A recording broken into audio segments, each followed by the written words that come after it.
حضور صلی اللہ علیہ وسلم نے نا فجر کی نماز پڑھائی، فجر کی، اور حضور فجر کی نماز پڑھا کے فرمانے لگے بھئی کسی بندے نے روزہ رکھا ہوا ہے آج؟ حضرت عمر کہتے ہیں رات کو میرا ارادہ تھا رکھوں، پر سویرے پھر میں نے گرا دیا، نہیں رکھا۔ حضور نے دوسری دفعہ پوچھا بھئی کسی نے روزہ رکھا ہے؟ تو حضرت صدیق کے اوپر نے ہاتھ کھڑا کیا، عرض کی یا رسول اللہ میں نے رکھا ہوا ہے۔ آپ حکم نہ دیتے تو نہ بتاتا، پر روزہ رکھنا بھی آپ نے توجہ دلائی ہے تو حکم بھی آپ کا بتاؤ تو بتا دیا۔ حضرت عمر کہتے ہیں حضور نے فجر کی نماز پڑھائی، فجر کی۔ دوسرا سوال پوچھا بھی کسی نے کسی بیمار کی تیمارداری کی ہے؟ تو حضرت عمر کہتے ہیں میں نے فٹافٹ عرض کی یا رسول اللہ ابھی تو نماز فجر پڑھی ہے، تو اب گھر جائیں گے تو تیمارداری کریں گے نا۔ تو حضور نے فرمایا عمر تو ذرا ٹھہر جانا، جلدی نہ کر، ٹھہر نا ذرا، رک تو صحیح۔ تو حضرت عمر فاروق رضی اللہ تعالیٰ عنہ فرماتے ہیں میں چپ کر گیا۔ حضور نے فرمایا بتاؤ بھی کسی نے تیمارداری کی ہے؟ تو صدیق اکبر نے ہاتھ کھڑا کیا، عرض کی یا رسول اللہ عبد الرحمن بن عوف رضی اللہ تعالیٰ عنہ 2-3 دن سے نماز پڑھنے نہیں آ رہے تھے، رات میں نے پتہ کرایا تو پتہ چلا بیمار ہیں، اور حضور مجھے یہ بھی پتہ ہے وہ میرا یار ہے، مجھے پتہ ہے رات کو جلدی سوچا پر تہجد میں ضرور اٹھتا ہے، تو حضور میں بھی ذرا فجر کے وقت جلدی اٹھا ہوں تو فجر میں آنے سے پہلے عبد الرحمن ابن عوف کی تیمارداری کر کے آیا ہوں۔ حضرت عمر کہتے ہیں میں نہ ہلکا ہلکا ڈھیلا پڑ گیا۔ حضور نے تیسرا سوال پوچھا، فرمایا کسی نے کسی مسکین کو کھانا کھلایا ہے؟ کھانا کھلایا ہے کسی مسکین کو؟ حضرت سیدنا عمر فاروق کہتے ہیں میں نے پھر عرض کی، میں نے کہا یا رسول اللہ ابھی تو فجر پڑی ہے، گھر جائیں گے کوئی چیز لیں گے تو کھانا کھلائیں گے۔ تو حضور پھر مسکرائے، فرمایا عمر تو ذرا ٹھہر نہیں جاتا، ذرا ٹھہر نہ، ذرا نظارہ تو کرنا، گویا یہ شان صدیق اکبر کا جلسہ ہو رہا، ذرا ٹھہرنا۔ حضور نے پھر پوچھا بھی کسی نے کسی مسکین کو کھانا کھلایا ہے؟ تو حضرت عمر کہتے ہیں لوگ سارے دائیں بائیں دیکھ رہے تھے اور میں چپ کے ابو بکر کو دیکھ رہا تھا، کہ مجھے پتا تھا کہ بولنا اسی نہیں ہے، اور دل میرا کر رہا تھا کہ کہہ دوں دیو جناب جواب، دل میرا کر رہا تھا۔ وہ سمجھ گئے تھے کہ سونا راضی کن کاموں میں ہو، بس یہ نقطہ انہوں نے پا لیا تھا۔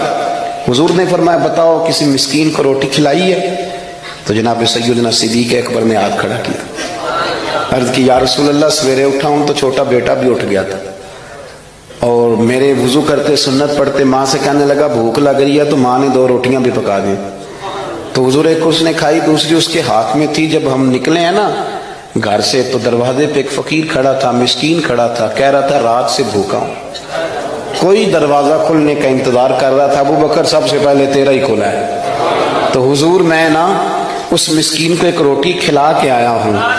حضرت عمر فاروق کہتے ہیں میں نے گردن جھکا لی، اور میرے رسول کریم نے فرمایا اے اللہ میرے ابو بکر پہ رحم فرما، اللہ میرے ابو بکر۔ وہ سمجھ گئے تھے، مزاج شناسات سمجھ آ گئی تھی کہ حضور کن باتوں میں، اور نا اپنے اوپر وہ سارا کچھ طاری کر لیا تھا انہوں نے، طاری، ان کی ادائیں بالکل ڈھل گئی تھی نبی پاک کی اداؤں۔ 3 دن وہ غار ثور میں رہے تو ہمارے صوفیاء فرماتے ہیں کہ ان پر تجلیاں بھی پڑی محبوب کی معرفت کی۔ جب مدینے آئے نا نبی کریم کو لے کے، تو کچھ لوگوں نے حضور کی زیارت کی تھی، کچھ نے نہیں کی تھی، تو کچھ آتے تو نبی پاک کی دستبوسی کر کے بیٹھ جاتے، حضرت ابو بکر سے ہاتھ نہ ملاتے، اور کچھ صرف حضرت ابو بکر سے ہاتھ ملاتے اور حضور سے ہاتھ ہی نہ ملاتے۔ میری بات پہ توجہ ہے آپ حضرات کی؟ تو کچھ لوگوں کو نا شبہ ہونے لگا، وہ معاذ اللہ سمجھنے لگے کہ شاید یہی اللہ کے رسول ہیں۔